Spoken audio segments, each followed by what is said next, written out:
Karva fotoğraf gibi bir şey mi oldu? Bir razıyı. Ana avani var mezun vatan televizyon. مكشم لا خلاص فوق قريب الخبر لا خلاص مش قريب لا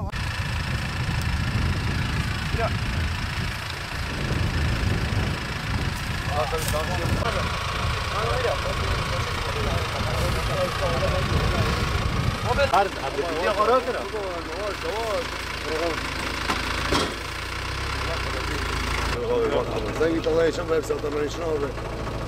Bana kesmiyor hadi. Hani bu böyle yeterli midir? Bu 2,5 ton yok ha. Abi mal oydadır adam. Aynı kavulu. Kavulu nasıl güzeldir? Tamam. Sen gel. Sen kaç göz sen mi? Ya bu uçak. Sen kaç göz sen mi?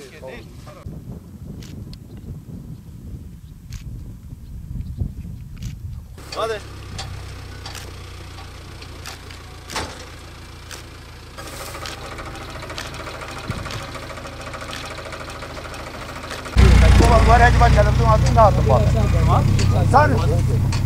Dani navid 20 Nisan medaniye.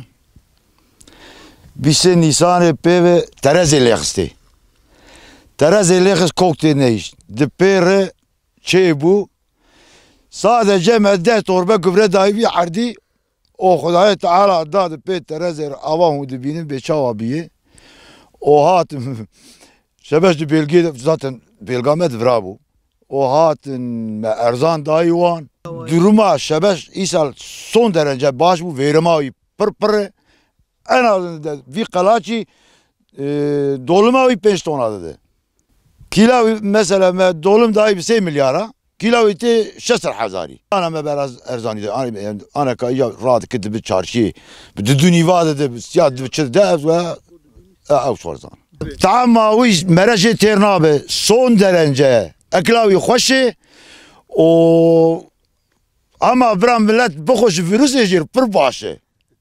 Bir icna خودiyat benim dermanı ve ev. Ben bram bakın. Yani pır hoş eklavi ya. Koronavirüs ejir şebeş bra bakın. Tarım işçisiyiz. İşte 5. ayın 15'inden beri buradayız. Bu yılki hasat iyidir. İşte durumlar bu sene iyidir. Geçen seneki gibi değil. Evet virüs biraz bize etkiledi ama çok şükür yine bu seneki hasat iyi. Bu sene fazla bir sıcak yoktu. Karpuz tam olmamış. İçinde pembe olanlar vardır.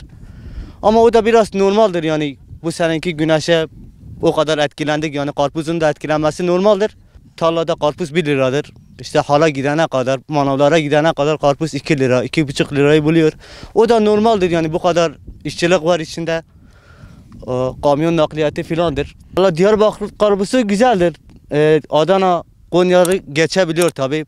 Boy farkıyla da, güzelliğiyle de.